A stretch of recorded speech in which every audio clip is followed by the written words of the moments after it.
Ramón conocino a través da tele, a través da televisión española, nun reportaje que salira. E eu seguía o tema da eutanasia de Azucena Hernández, sabedes? Entonces, ao ler Xuño por todo son, digo, un home daqui con o mesmo problema de Azucena Hernández. Interesábame moitísimo ese tema. Entonces, cando tuve unha oportunidade para ir a conocelo, a través de unha oyente da radio, cando eu estaba na radio, pois fun a conocelo, pero todo eso pasou un ano. E nada, conocino, foi estupendo. A ver, fun a conocer polo tema en sí, para saber máis destas personas, por que pedían e por que querían, por que luchaban, para entendelos un pouco. Bueno, daí surgiron outras cousas, outros sentimentos.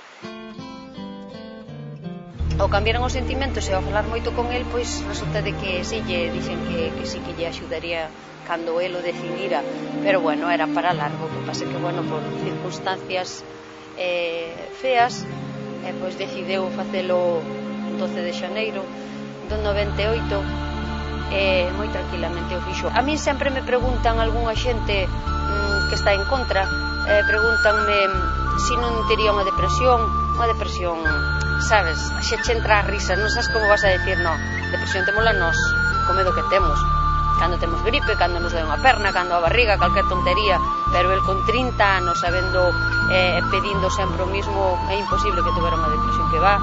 Ademais, el, unha persona super serena. Falarche de Ramón é tan complicado que botaríamos aquí toda a tarde. Eu quixeralle facer entender á xente que a eutanasia ou ben morrer non é estar aí a carpir nunha cama. Ramón, pois ao mellor non tiña unha enfermedade xa degenerativa como para marcharse naquel momento, pero ele o decidiu así. Pero bueno, vamos a deixar a Ramón a un lado e vamos a falar de xente que está enferma, que ten unha enfermedade degenerativa que lle dá a oportunidade á ciencia e aos médicos para que luchen por a súa salud. Si chegado o momento os médicos xa non poden facer máis, que pinto eu aí, ou esa persona que non quer, pois realmente axudarlle. A ver, eu creo que temos que ser sensatos todos e cada un ten que querer a súa xente, e querela e apreciala e non sermos egoístas.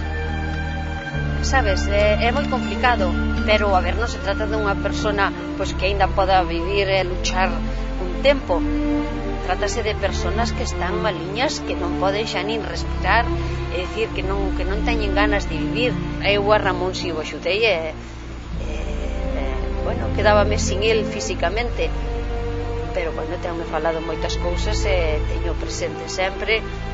Hai moita xente con el, que se foi despois del, antes del, habemos de ir nós, pero sería bonito pois poder elegir como el elixe.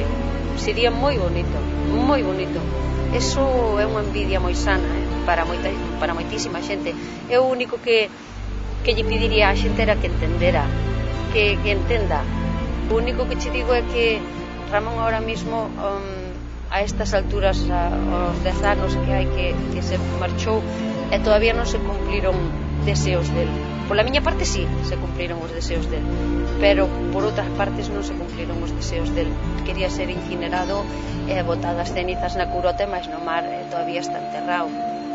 O meu libro pois quedou aí.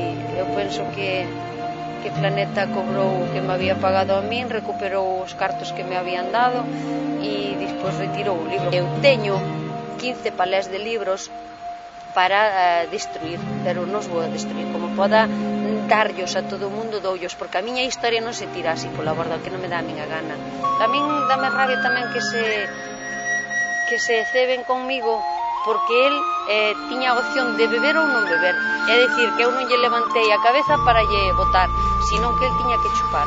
Foi cousa, decisión del e nada máis. Penso que solo el mandou en el, nadie máis. Eu solo lle puxen ali o vaso, eu fun as súas mans que nas tiña. Sabes que me hubiera gustado? Que fora máis bonito do que foi. Pero bueno, non pudo ser. Quero dicir, non ter que facelo a escondidas como fixo, poder estar agarrado del da man como estuve con meu pai.